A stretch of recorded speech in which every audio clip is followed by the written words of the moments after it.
চলো বন্ধুরা, আজকে শিখেছি আরেকটা ভিডিও নিয়ে। এটা হলো সেই ভাইরাল ডাম্পলিংয়ের ভিডিও। চলো দেখে নিই আমরা কী করে সেটা বানালাম। প্রথমে আমি কি করলাম, যে চিকেনটাকে আমি একদমই দোকান থেকে কিমা করে কাটিয়ে নিয়েছিলাম। দেখতে পাচ্ছ কত সুন্দর ফাইনলি চপড এটা। তার মধ্যে আমি পেঁয়াজ কুচানো দিয়ে দিলাম, 1.5খানা মতন মিডিয়াম সাইজের আমি পেঁয়াজ নিয়েছিলাম, তো ওইটা আমি এখানে দিয়ে দিয়েছি। তারপরে দিয়ে দিলাম আমি সয়া সস। আমি একটু সয়া সসটা বেশিই দিয়েছিলাম, একটা ব্রাউনিশ কালার আনার জন্য। তোমরা একটু কমও দিতে পারো। তারপরে আমি দিয়ে দিলাম স্বাদ মতন নুন।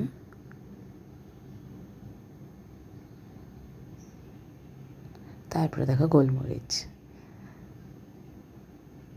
যেহেতু আমার অনেকটাই 400 গ্রাম মতন চিকেন ছিল ওর মধ্যে, তার একটু ঝাল করার জন্য আমি এটাই করেছিলাম।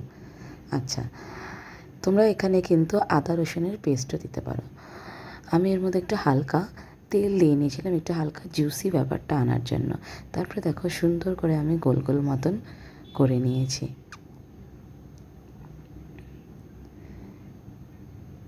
দেখতে পাচ্ছ কত সুন্দর একটা কালার এসছে। সামনে থেকে আমি দেখাচ্ছি জিনিসটা। ঠিক এইভাবে তোমরা হাতের মধ্যে তেল নিয়ে এটাকে গোল গোল করে নিতে পারো। তারপরে দেখো আমি একটা জায়গায় শুকনো বাটিতে দেখো ময়দা নিয়েছি। এবারে আমি একটা একটা করে বলস নিয়ে এর ভেতরে আমি রাখবো।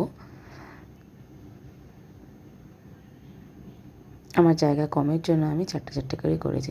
তারপর এটাকে দেখো শুকনো ময়দায় একবার এটা কভার করে নেবে। তারপরে আরেকটা বড় জায়গার মধ্যে কিন্তু আমি জল নিয়ে নিয়েছি। প্রথমে দেখো এখানে তোমরা ভিডিও দেখলেই বুঝতে পারবে আমার প্রসিডিওরটার কিন্তু একটু ভুল হয়ে গেছিলো।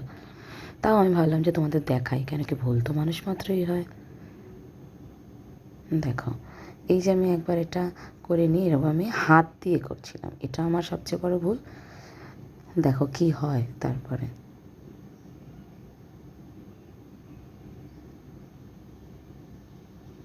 দেখো প্রত্যেকটা আমি এরকম জলের মধ্যে দিয়ে দিলাম। তারপরে আবার হাত দিয়েই তুলছিলাম। খুব অসুবিধা হয়তো হয়নি, কিন্তু এটাতে কিন্তু তোমার ভেঙে যাওয়ার চান্স আছে। ঠিক দেখো এটার সাথে এই যে লাস্ট আমি যেটা তুললাম, এটাতে কিন্তু আমার এটা ভেঙে গেল। তখন আমি ভাবলাম যে তাহলে কী করে করা যায়, এরম যদি এইভাবে যদি মাংস বা এরম যদি ওয়েস্ট হয় তাহলে তো হবে না। তখন আমি কী করলাম, এই ঝাঁঝরিটা নিয়ে নিলাম। দেখো এখানে কী সুন্দর পুরো ঝাঁঝরির মধ্যে এটা হবে। জলটা কম থাকার জন্য আমার প্রথমে ভালো করে এটা ডুবছিল না, তো আমি পরে আবার জল আমি অ্যাড করে নিলাম। দেখো এইভাবে এরম দিয়ে তারপরে কিন্তু যেহেতু আমার জায়গাটা কম ছোটো, তাই জন্য আমি আবার ওটা হাত দিয়ে চামচ দিয়ে আমি ওটাকে কভার করছিলাম। এইভাবে এই প্রসিডিওরটা একবার শুকনোতে একবার জলে দিয়ে 3বার মতন করে করে নিতে হবে। দেখো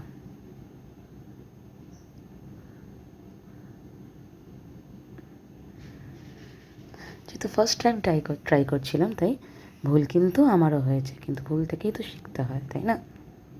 দেখো কী সুন্দর। এবারে আমি 3টে করে নিয়ে আবার আমি এটার মধ্যে দিয়ে দিচ্ছিলাম। বেশ অনেকটা পরিমাণে কিন্তু ময়দা তোমার নিতে হবে। তারপরে দেখো কী সুন্দর এরকম ঝেড়ে নিয়ে ব্যাস তৈরি হয়ে গেলে। এইভাবে 3বার করলে কিন্তু তৈরি হয়ে যাবে। দেখো আবার আমি জলে দিচ্ছি।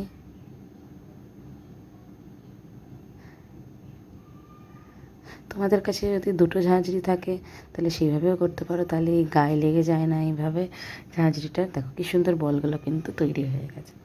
এবারে আমি পাশে জল গরম করতে দিয়েছিলাম, ওর মধ্যে আমি একে একে, বেশি না, আমার যেহেতু জায়গাটা ছোটো ছিল তাই আমি 4-5টা করেই কিন্তু করছিলাম। আচ্ছা, এই যে হলুদ টেক্সচারটা দেখতে পাচ্ছ, ভেবো না কিন্তু যে ওটা বাইরে বেরিয়ে গেছে। ওটা যেহেতু আমি আগে বল করেও ওই প্লেটেই রেখেছিলাম, তাই জন্য ওটা কিন্তু যে সয়া সসের একটা গায়ে লেগেছে। দেখো কি সুন্দর একটা টেক্সচার, জুসটা বেরোচ্ছে দেখতে পাচ্ছ, প্রত্যেকটা মোমো থেকে এত জুসি মতন হয়েছে। দেখো তারপরে আমার কাছে চিলি অয়েল ছিল, ওটা দিয়ে কিন্তু আমি গার্নিশ করে সার্ভ করেছিলাম। আর খেতে কিন্তু তোমরা এরকম যেরকম দেখতে পাচ্ছ ঠিক সেই রকমই কিন্তু সুন্দর খেতে হয়েছিল, মানে দারুণ খেতে হয়েছিল। তোমরা এভাবে বানিয়ে নিতে পারো।